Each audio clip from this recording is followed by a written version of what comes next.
Hello दोस्तों, आज हम बातचीत चैप्टर का और उसने कहा था चैप्टर का ऐसा वेरी इंपॉर्टेंट क्वेश्चन करने वाले हैं जो कि 5 मार्क्स के हैं और जिसके एग्ज़ाम में आने की पूरी संभावना है। एक ही क्वेश्चन दिया गया है और 22 में पूछा भी गया है और 1 साल के बाद 1 साल क्वेश्चन रिपीट भी होता है। तो इस बार 24 है तो ये क्वेश्चन आ सकता है कि मान लीजिए कि अगर हम में वाक शक्ति न होती तो क्या होता। वाक शक्ति यानी बोलने की शक्ति।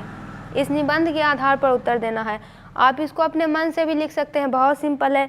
मान लीजिए अगर बातचीत नहीं होता तो पूरा दुनिया क्या होता, पूरा गूंगी हो जाती, बहरी हो जाती। सब लोग मानो लुंज पुंज से हो एक कोने में बैठा दिए गए होते और कोई भी लोग अपनी भावनाओं को दूसरे के सामने बोलकर प्रकट नहीं कर पाता।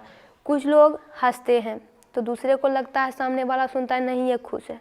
कुछ लोग रोते हैं, बोलते बोलते रो भी देते हैं तो सामने वाले को लगता है नहीं ये दुखी है क्योंकि ये रो रहा है।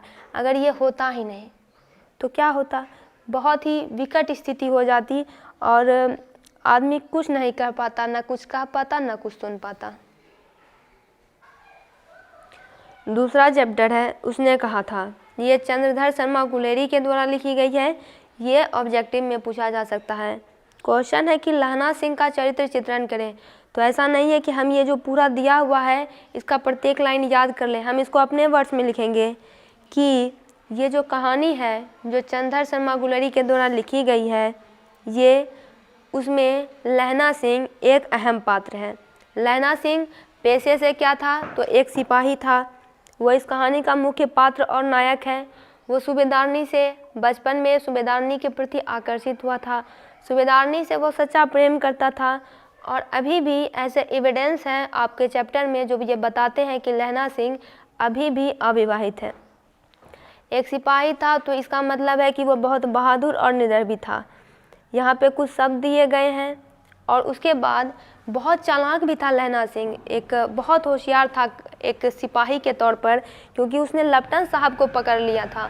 वो जान गया था कि ये लेफ्टिनेंट साहब जो हैं वो डुप्लीकेट हैं, वो कोई जर्मन सिपाही है। और एक पक्ष उसका एक बहुत दयालुता का भाव भी है, क्योंकि सूबेदारनी उसको पहले ही बोल चुकी थी कि मेरे बेटे और मेरे पति की रक्षा करना, जिसके कारण वह बोधा सिंह के जगह ड्यूटी कर देता है। अपनी जर्सी बोधा सिंह को पहना देता है क्योंकि बोधा सिंह बहुत बीमार है और खुद बिना जर्सी के ही ड्यूटी करता है और ये बताता है कि मुझे तो में बहुत सारी चीज़ भेजती है। और चूँकि सूबेदारनी को भी कहीं न कहीं ये बात पता थी कि लहना सिंह जो है इस टाइप का आदमी था कि प्राण जाए पर वचन न जाए, क्योंकि वो सूबेदारनी को पहले ही वचन दे चुका था कि वो उन दोनों को बचाएगा। और अंत में ऐसा करते हुए लहना सिंह के प्राण भी चले जाते हैं। और लहना सिंह का जो प्रेम था वो बहुत ही दिव्य था और उसमें कर्तव्यशीलता भरी हुई थी।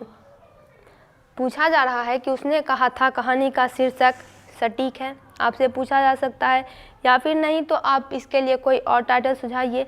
लेकिन अगर आपसे ऐसा पूछा जाए तो आप सीधे इसी कहानी को सटीक मानकर इसी के तर्क में आंसर दे दीजिएगा।